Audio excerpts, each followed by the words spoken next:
In Sonic 3, Knuckles made his debut as the new rival to Sonic and Tails. He was strong, strategic, and most importantly, the guardian of the Master Emerald. But when Dr. Robotnik tricked him into thinking Sonic was the true threat, Knuckles did everything in his power to stop the Blue Hedgehog. Then there's Super Knuckles. With the Chaos Emeralds, Knuckles could achieve a super form, glowing pink and gaining increased speed and power. But with the Master Emerald, he could push even further. Hyper Knuckles, a transformation that made him nearly unstoppable, but that, just like Hypersonic, Sega seems to want to forget. Sega saw potential in Knuckles as more than just a side character, and in Knuckles' Chaotix, he got his own game. This obscure Sega 32X title took Knuckles in a new direction, making him the leader of the Chaotix crew. It was a bold attempt to make Knuckles the star of his own game, but due to the failure of the 32X, Knuckles' Chaotix was largely forgotten by mainstream audiences. In the Sonic OVA, Knuckles was reimagined as a more laid-back, adventurous treasure hunter with a cowboy hat. While he still guarded the Master Emerald, he was more of an enthusiastic explorer. He teamed up with Sonic and Tails to stop Metal Robotnik, and while he was still strong and reliable, this portrayal gave him a more relaxed personality. The OVA also marked the first time Knuckles was truly depicted as part of Sonic's team, which would become a major part of his character moving forward. Though the cowboy hat never stuck around, the idea of Knuckles being more than just an isolated guardian started here. The Sonic Adventure era was when Knuckles' character gained deeper lore and emotional weight. This was where he met Tikal, a spirit from the past who guided him toward understanding the true purpose of the Master Emerald. While Sonic and Tails were saving Station Square, Knuckles was dealing with the consequences of Chaos's awakening. His role in Sonic Adventure was just the beginning of a deeper arc that would fully develop in the sequel. And that's where things got really interesting.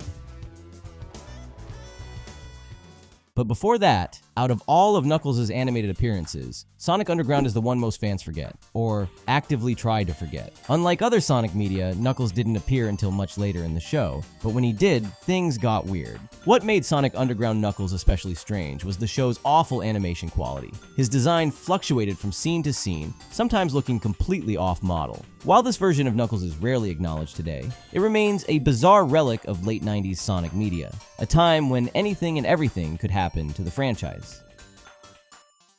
If there's one game that cemented Knuckles as a fan favorite, it's Sonic Adventure 2. Knuckles got his own iconic rival, Rouge the Bat. Their dynamic was one of constant bickering, tension, and surprising chemistry, leading to some of the most memorable moments in the game. His interactions with Rouge added depth, and some would even argue romance to his character, showing that despite his rough exterior, he could be flustered, compassionate, and even heroic in the face of danger. While the games were making Knuckles more grounded, the Sonic Archie comics took him in the complete opposite direction, turning him into a godlike being. In the comics, Knuckles achieved the form of Chaos Knuckles, a transformation that made him absurdly powerful. He could bend reality, teleport, and even phase through objects. At his peak, he was so strong that the writers had to depower him just to keep the story balanced. Though Chaos Knuckles is non-canon to the games, it remains one of the most extreme versions of the character. In Sonic X, Knuckles was depicted as a short-tempered but honorable warrior, often clashing with Sonic over different ideals. Unlike the games, which kept him mostly isolated, Sonic X explored his capacity for trust and teamwork. His role in the final battle against the Metarex was one of his most heroic moments in any media. Knuckles' unexpected crossover with Mario. In Mario and Sonic at the Olympic Games gave him a new role, being one of the strongest competitors in the series. In these games, Knuckles is always classified as a power-type character, meaning he excels in strength-based events like hammer throw, boxing, and weightlifting. His raw strength is highlighted, making him a fun pick for players who want power over speed. While this series never explored his character deeply, it introduced him to a much wider audience in Japan, where Sonic's main games weren't as popular. In Sonic and the Black Knight, Knuckles was reimagined as Sir Gawain, one of King Arthur's knights. But unlike some of his past appearances, this version of Knuckles was actually tragic. Gawain was an honorable warrior, but when he lost to Sonic, he felt so ashamed that he attempted to take his own life. Sonic, however, stopped him, teaching him that defeat isn't the end. This was a rare moment of emotional depth for Knuckles, outside of his usual duty-focused storylines. It was a brief but impactful role, showing that even as a medieval knight, Knuckles still struggled with his identity and sense of purpose. Out of all of Knuckles' appearances, Sonic Boom might be the most infamous. Sonic Boom took Knuckles' gullibility to extreme levels. Instead of being the strong, independent guardian of the Master Emerald, this Knuckles was a clueless, muscle-headed goofball. This drastic shift in characterization was meant to fit the show's comedic tone, and while some fans found it funny, others saw it as a massive downgrade. Though Sonic Boom Knuckles was divisive, his sheer ridiculousness made him memorable. With his absurd moments of unintentional wisdom, this version of Knuckles became its own unique interpretation. After years of Knuckles being sidelined or used for comedy, Sonic Mania brought him back to his roots. Not only was Knuckles playable in the game, but he had his own unique story mode, featuring exclusive paths and even a solo boss fight with Heavy King. Mania was a love letter to classic Sonic, and Knuckles was no exception. It was a reminder that, at his best, Knuckles is more than just a sidekick. He's a hero in his own right. When Knuckles was announced for Sonic Movie 2, fans were excited. But when it was revealed that Idris Elba would be voicing him, hype skyrocketed. Unlike previous versions that made Knuckles gullible or comedic, the movie brought him back to his roots, an honorable but naive warrior who takes things too literally. His popularity in the film was so high that Paramount immediately greenlit a Knuckles spin-off series, even acquiring the power of the Flames of Disaster. After years of inconsistent portrayals, this was Knuckles' redemption in mainstream media.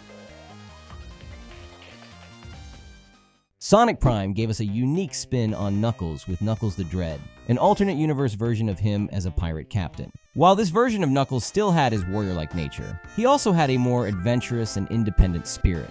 There were also many other versions of Knuckles for each of the Shatter Spaces, but Dread was the most memorable. The show also kept classic Knuckles' personality intact. He was still strong, determined, and willing to protect those he cared about. Before Sonic Frontiers even released, Sega dropped Prologue Divergence, an animated short that finally returned Knuckles to his rightful, seemingly forgotten role, the Guardian of the Master Emerald. Though Knuckles played a minor role in the game, his interactions with Sonic were some of the best in years. For fans who had been waiting years to see Knuckles treated with respect, Frontiers was a breath of fresh air. It set up new possibilities for his character, hinting that he might take a bigger role in future Sonic games. Then, when the Final Horizons update was released, Knuckles became a playable character in a 3D game for the first time since 2006. Knuckles' gameplay in Final Horizons is possibly the most fun it has ever been, and a great indication that Sonic Team may continue to bring back various playable characters in the future mainline games. Knuckles has been through a roller coaster of portrayals, but one thing is certain: his story is far from over. And if you want to know more about Sonic's next rival, Shadow the Hedgehog, and his equally crazy variety of versions, click this video before it disappears forever.